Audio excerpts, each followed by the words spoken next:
राजधानी जयपुर से बड़ी खबर आपको बताते चले। जयपुर में आज से नारायण सिंह सर्किल पर निजी और रोडवेज बसों का संचालन बंद हो गया है और अब बजरी मंडी ट्रांसपोर्ट नगर यहां पर रुकेगी, जबकि आगरा जाने वाली रोडवेज की बसें रोटरी सर्किल से चलेंगी, जिसके लिए सिंधी कैंप बस स्टैंड से स्टैचू सर्किल के रूट से ही बसें निकलेंगी, जो स्टैचू सर्किल से नारायण सिंह सर्किल होकर ट्रांसपोर्ट नगर जाएंगी। तो आज से Narayan Singh circle bus stop बंद कर दिया गया है और कहां से बसें चलेंगी वो हमने आपको बताया। आपको बताते चलें कि जो नारायण सिंह सर्किल पर निजी और जो रोडवेज बसें चलती थी, दोनों का संचालन बंद हो गया है। अब बजरी मंडी ट्रांसपोर्ट नगर रुकेगी, जो भी बसें और रोडवेज बसें और निजी बसें चलती थी, जबकि जो आगरा जाने वाली रोडवेज की बसें हैं वो रोटरी सर्किल से चलेंगी, जिसके लिए सिंधी कैंप बस स्टैंड से स्टैचू सर्किल के रूट से ही बसें निकलेंगी। और कोटा में एमबीएस अस्पताल में रेजिडेंट डॉक्टर्स से मारपीट के बाद हंगामा हो गया, जिसके बाद एमबीएस अस्पताल में रेजिडेंट डॉक्टर्स ने कार्य का बहिष्कार कर अस्पताल से बाहर निकल गए और आक्रोश जताने लग गए, जिसके कारण देर रात इमरजेंसी सेवाएं भी ठप होने लगी। आज भी रेजिडेंट डॉक्टर के कार्य बहिष्कार की चेतावनी दी गई है, जिसको देखते हुए अस्पताल प्रशासन अलर्ट है।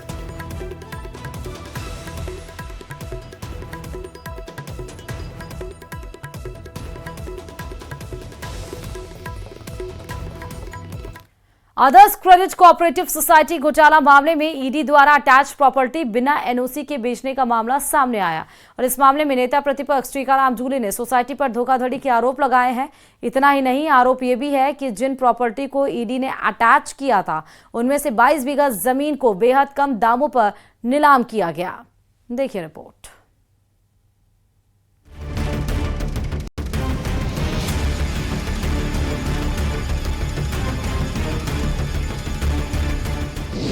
आदर्श क्रेडिट कोऑपरेटिव सोसाइटी घोटाला, नेता प्रतिपक्ष टीकाराम जूली के गंभीर आरोप, ईडी द्वारा अटैच प्रॉपर्टी को बिना एनओसी बेचने का आरोप।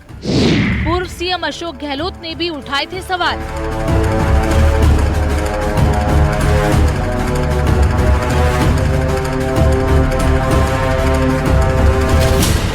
साल 2018 में राजस्थान पुलिस के स्पेशल ऑपरेशन ग्रुप ने बड़ी कार्रवाई करते हुए आदर्श क्रेडिट कोऑपरेटिव सोसाइटी घोटाले का पर्दाफाश किया था।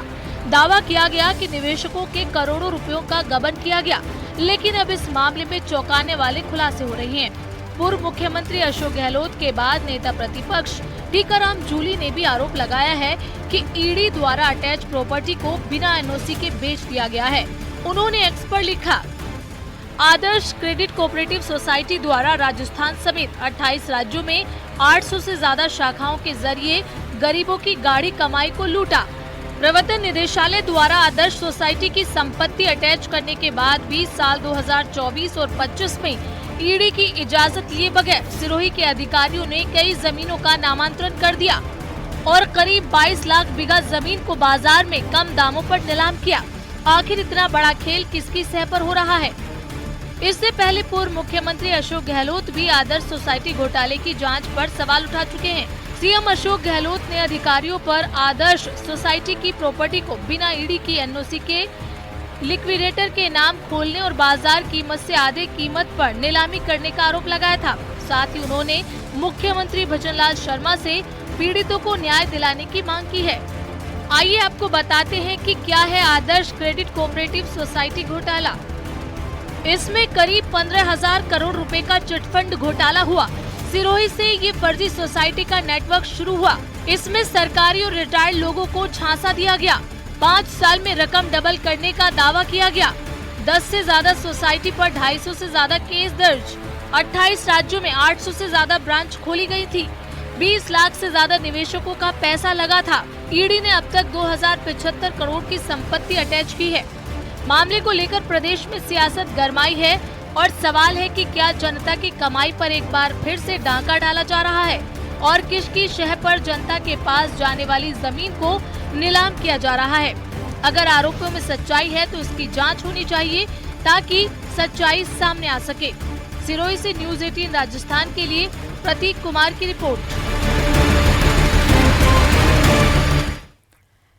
और इधर बीजेपी प्रदेश अध्यक्ष मदन राठौर ने पूर्व सीएम अशोक गहलोत पर जोरदार निशाना साधा। कांग्रेस पर हमला बोलते हुए बीजेपी प्रदेश अध्यक्ष मदन राठौर ने कहा कि 3 बार गहलोत सीएम रहे पर बाजरे की खरीद पर सोचा तक नहीं।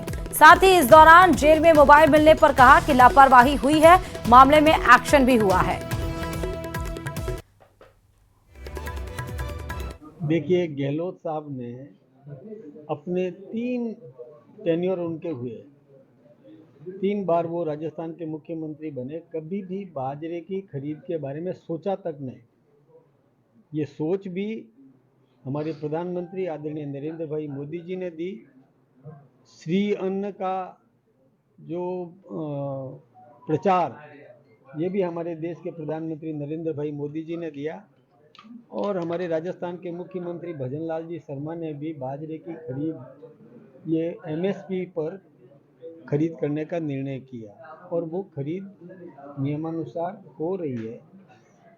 इसमें गहलोत साहब को तो कम से कम नहीं बोलना चाहिए। ये बात सही है कि जेल में मोबाइल मिला, सिम कार्ड भी मिला, तो उनको दंडित किया गया, अधिकारियों को भी दंडित किया गया, जो जेल के प्रहरी थे या जो जेलर थे उनको भी दंडित किया गया। कहीं ना कहीं लापरवाही हो रही है, इसके कारण से जेल में ये सब सुविधाएं कैदी उपलब्ध करवा देते हैं। जहाँ तक धमकी की बात है, तो कोई भी सिरफिरा ऐसी कोई धमकी दे देता है तो उसके खिलाफ कार्रवाई होती है। हाँ, ये बात सही है, सावधानी की ज़रूरत है। और मुख्यमंत्री जी को भी मैंने भी कहा है, कल भी हम साथ में थे तो मैंने भी कहा कि हमें थोड़ा सा सावधान तो रहना चाहिए। कोई भी सिरफिरा कुछ भी कर सकता है। जब हमारे देश की प्रधानमंत्री थी इंदिरा जी को भी जब क्षति पहुंचा दी थी, तो ये सावधानी की तो जरूरत है। निजी बस यूनियन का अनशन जारी है। देर रात अनशनकारी की तबीयत बिगड़ गई और हालत खराब होने पर मेडिकल की टीम वहां पर पहुंची। अनशनकारी को अस्पताल, उप जिला अस्पताल लाया गया है। अवैध जीपों के खिलाफ ये कार्रवाई नहीं करने पर हड़ताल यहां पर निजी बस यूनियन के द्वारा की जा रही है। 18 दिनों से बसों का चक्का जाम है और 15 दिन से धरने पर ये कर्मचारी बैठे हुए हैं। अवैध जीपों के संचालन के विरोध कर रहे हैं बस यूनियन। बांदीकुई में निजी बस यूनियन का धरना जारी है, जिसमें 15 दिन से ये लोग विरोध प्रदर्शन कर रहे हैं। उसमें अचानक से एक अनशनकारी की तबीयत बिगड़ गई, अस्पताल ले जाया गया, उप जिला अस्पताल में उसको भर्ती कराया गया। मेडिकल की टीम धरने पर बैठी है। यहाँ पे बता दें कि अवैध जो 20 जीप चल रही है उसके खिलाफ ही ये बस संचालक ने धरना दे रखा और उनके खिलाफ सख्त कार्रवाई की मांग की जा रही है, लेकिन कोई कार्रवाई ना होने की वजह से ये धरना अभी भी जारी है। ज्यादा जानकारी के साथ संवाददाता आशीष इस खबर पर जुड़ चुके हैं। आशीष, प्रदर्शन के दरमियान एक तबीयत बिगड़ गई एक शख्स की, क्या कुछ जानकारी, और ये जो अनशन है ये कब तक जारी रहेगा? बिल्कुल अनिश्चितकालीन ये धरना प्रदर्शन और अनशन जारी है। दोसा बांदीकुई में निजी बस यूनियन अधिकारी हैं, वो लगातार धरना प्रदर्शन कर रहे हैं। पिछले 17 दिनों से बसों का चक्का जाम है और बस चालकों ने हड़ताल कर रखी है। 15 दिन से धरना चल रहा है और अनशन का आज 3रा दिन है। और तीसरे दिन बीती रात को एक अनशनकारी की तबीयत बिगड़ी। तत्काल जो मेडिकल की टीम है वो मौके पर पहुंची, लेकिन जो उसकी हालत गंभीर थी तो उसे अस्पताल ले जाया गया, जहाँ उसका उपचार जारी है। निजी बस चालकों का कहना है कि जो जीप चालक हैं वो मनमानी किराया वसूल कर रहे हैं और अवैध रूप से उनका संचालन हो रहा है। ऐसे में उन पर कार्रवाई हो और उनको बंद किया जाए। तो ये 15 दिन से जो चक्का जाम है, इस वजह से सरकार को राजस्व घाटा भी हो रहा होगा। दूसरी बात ये कि क्या इस पर कोई एक्शन लिया गया है या नहीं, किसी चीज से कोई बातचीत, कोई आश्वासन? बिल्कुल, सरकार को नुकसान हो रहा है। सबसे बड़ा नुकसान जो मेहंदीपुर बालाजी के जो श्रद्धालु आ रहे हैं उनको हो रहा है, क्योंकि बाहरी राज्यों से श्रद्धालु बांदीकुई जंक्शन पर उतरते हैं, उसके बाद में बस व जीपों के माध्यम से मेहंदीपुर बालाजी जाते हैं। लेकिन 50 रुपए का इनका किराया होता है, लेकिन ये जो जीप चालक होते हैं ये 150 से 200 रुपए उनसे वसूलते हैं। इसी बात का ये जो बस चालक है विरोध कर रहे हैं। और जो बसों का संचालन हो रहा है, उन जो जीपों का संचालन हो रहा है उसमें जीपों के पास परमिट भी नहीं है। ऐसे में परमिट लागू करने की मांग को लेकर ये किया जा रहा है। और अब 17 दिनों से ये बसों का चक्का जाम है, 15 दिन से धरना है और 3रा दिन आज अनशन का है। जी, ये बताइए कि किसी प्रकार का कोई आश्वासन मिला है क्या? इनसे किसी से बातचीत हुई है, किसी अधिकारी से, प्रशासनिक अधिकारी से? बिल्कुल, कल बांदीकुई के एसडीएम इनके पास पहुंचे थे धरना स्थल पर और वार्ता की थी कि आपकी जो जीप चालक है उनके खिलाफ एक्शन लिया जाएगा और उनके परमिट चेक किए जाएंगे। लेकिन जो बस चालक है उनका कहना है कि एक भी जीप का परमिट नहीं है, ऐसे में जीपों का संचालन इस रूट पर बंद किया जाए ताकि मेहंदीपुर बालाजी के जो श्रद्धालु आ रहे हैं उन्हें किसी प्रकार की दिक्कत नहीं हो और जो उनको ज्यादा किराया नहीं देना पड़े, मनमाना किराया नहीं देना पड़े। ठीक है, मुझे ये चीज और बताएगा आशीष कि जो जिसकी तबीयत बिगड़ी है उनकी कंडीशन अभी कैसी है? बिल्कुल, क्योंकि रात के समय उनको चक्कर और उनकी तबीयत खराब थी, लेकिन अब उनकी स्थिति ठीक है, लेकिन वो बांदीकुई अस्पताल में फिलहाल एडमिट है। ठीक है, बहुत शुक्रिया आशीष तमाम जानकारी देने के लिए खबर पे।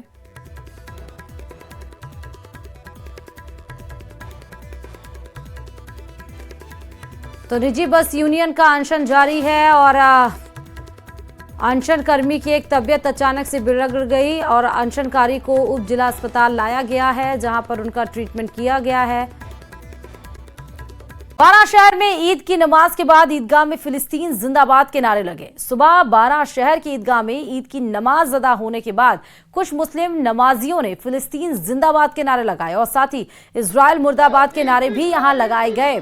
कुछ युवकों के द्वारा हाथों में फिलिस्तीन के झंडे और बैनर लेकर गजा में हो रहे नरसंहार के खिलाफ नारे लगाए गए हैं, जिसको लेकर हिंदू संगठन इस बात का जब पता चला उन्हें तो उन्होंने प्रशासन के समक्ष अपनी नाराजगी जाहिर की और इसके बाद दोपहर बाद कोतवाली थाना अधिकारी योगेश चौहान द्वारा मामले में एसडीपीआई के जिलाध्यक्ष अब्दुल अजीज, मौलाना आरिफ अंसारी, वसीम सलामत, असलम अंसारी सहित 13 नामजद लोगों के अलावा कुछ अन्य लोगों के खिलाफ मामला दर्ज किया।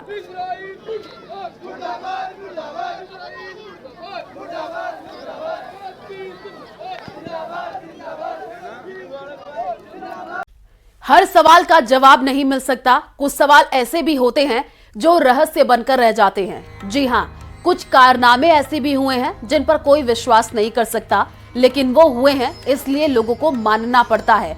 जैसलमेर में ऐसी ही एक चमत्कारिक जगह है जहां दुश्मन देश ने खूब गोले बरसाए पर किसी का बाल भी बाका नहीं हुआ। देखिए।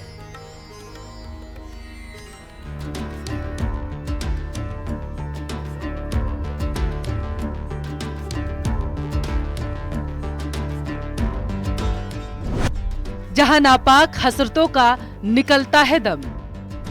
3000 पाकिस्तानी बम हुए नाकाम।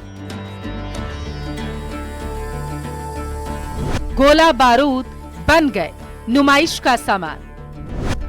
चमत्कार से पाकिस्तानी ब्रिगेडियर भी हो चुके हैरान। तनोट माता सैनिकों की सुरक्षा। जो बिन बुलाए सुन ले वो माँ, औलाद की ओर आती आफत को रास्ते में ही रोक दे वो माँ। माँ के दिव्य रूप के दर्शन का इंतजार, लंबी लंबी कतार, प्रज्वलित अग्निकांड से सुशोभित माहौल। लेकिन ये क्या, आध्यात्मिक माहौल में भला गोला बारूद का क्या काम है? दरअसल पाकिस्तानी फौज ने 1965 में मंदिर पर बम बरसाए थे जो फटे नहीं। उसके बाद भारतीय सेना के साथ साथ पाकिस्तानी फौज ने भी इसे माता का चमत्कार माना। कि जो हजारों बम वहां पर गिरे थे, 1965 की बात करें या 1971 की बात करें, करीबन 450 बम तो उस परिसर में गिरे थे जो तनोट का परिसर है, लेकिन उसमें ज्यादातर बम है वो फटे नहीं और कुछ फटे भी तो उससे कोई नुकसान नहीं हुआ। तो इन सब चीजों से लोगों में ये सदा जागी है कि वहाँ पर जो बचे हैं या हमारी जमीन हम बचा पाए तो तनोट माता की एक बड़ी कृपा रही है। उनकी तोपों ने बम है गिराए, उसमें से कम 350-400 बम गिराए, लेकिन जो बम गिरे तनोट के अंदर उसके अंदर कोई भी कैजुअलिटी नहीं हुई। वहाँ माल मवेशी ऊँट सब कुछ थे, लेकिन किसी को भी कुछ आंच नहीं आई। एक और जहां भारतीय सेना ने बमों को मंदिर में ही सजाकर रखा, वहीं युद्ध के इतने साल बाद पाकिस्तानी फौज के ब्रिगेडियर ने आस्था के स्वरूप इस मंदिर में चांदी के छत्र चढ़ाए हैं। भारत पाकिस्तान का जो युद्ध हुआ था उस समय यहाँ पर बम वगैरह कुछ डाले गए थे जो फूटे नहीं, माता जान की कृपा से। हम मंदिर में हमारी बहुत आस्था, बहुत लोगों ने सुना, काफी लोग विजिट करके गए यहाँ पे। सुनकर माता की कृपा, मतलब माता बहुत कृपा करती है। 71 के युद्ध में जब यहाँ बम गिराए गए मंदिर में तो फूटे नहीं, पुरुषों की रक्षा की माता ने, इतनी आस्था है हमारी माता में, ये सुनकर हम यहाँ आए। ये देश का इकलौता ऐसा मंदिर है जिसकी देखभाल भारत की पहली रक्षा पंक्ति मानी जाने वाली सीमा सुरक्षा बल करती है। तनोट माता मंदिर की साफ सफाई से लेकर आरती, पूजा, भंडारा और सुरक्षा का सारा जिम्मा सीमा सुरक्षा बल ही संभालती है। आरक्षक तनोट माता को अपना अभिभावक, अपना संकट मोचक मानते हैं, इसलिए आते जाते शीश नवाना यहाँ नहीं भूलते। हमारी 1965-1971 की जो लड़ाई हुई थी, उसमें जो दुश्मनों ने जब बम फायर किया था, उसमें जो मंदिर प्रांगण में जो बम गिरे थे वो बम फटे नहीं। आज भी मंदिर के प्रांगण में अंदर बम रखे गए हैं श्रद्धालुओं को देखने के लिए। जो 1965 में यहाँ पर भारत पाकिस्तान के बीच युद्ध हुआ था, उसमें वहाँ से लगभग 3000 से ज़्यादा बम गिराए गए थे। उनमें से 400 या 450 के लगभग बम नहीं फटे थे। आज भी मंदिर के प्रांगण में सुरक्षित रखे गए हैं। माता का मंदिर है, यहाँ बहुत सारे, हर साल बहुत सारे श्रद्धालु आते हैं, यहाँ बहुत सारी श्रद्धा के साथ आते हैं और बीएसएफ इस कैंप का ध्यान रख रही है, बीएसएफ के पास देख रहे हैं और यहाँ यही कोशिश की जाती है कि किसी श्रद्धालु को किसी तरह की कोई दिक्कत ना हो। भक्ति की शक्ति महसूस करनी हो तो माँ की जरा आप आरती सुनिए। वतन के रखवाले तल्लीन होकर जब माता की आरती गाते हैं तो सुनने वाले भी रोमांचित हो जाते हैं।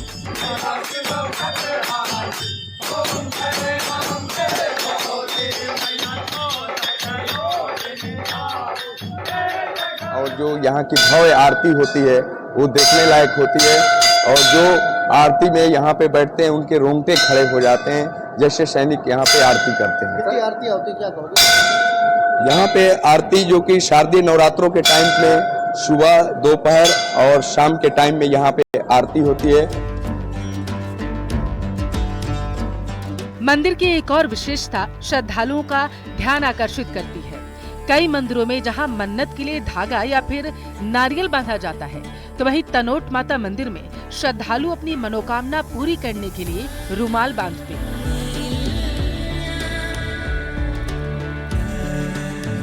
लिहाजा इस मंदिर में चारों तरफ रुमाल ही रुमाल आपको नजर आएंगे। मान्यता है कि जो श्रद्धालु सच्चे मन से माता के मंदिर में रुमाल बांधता है, उसकी मनोकामना जरूर पूरी होती है।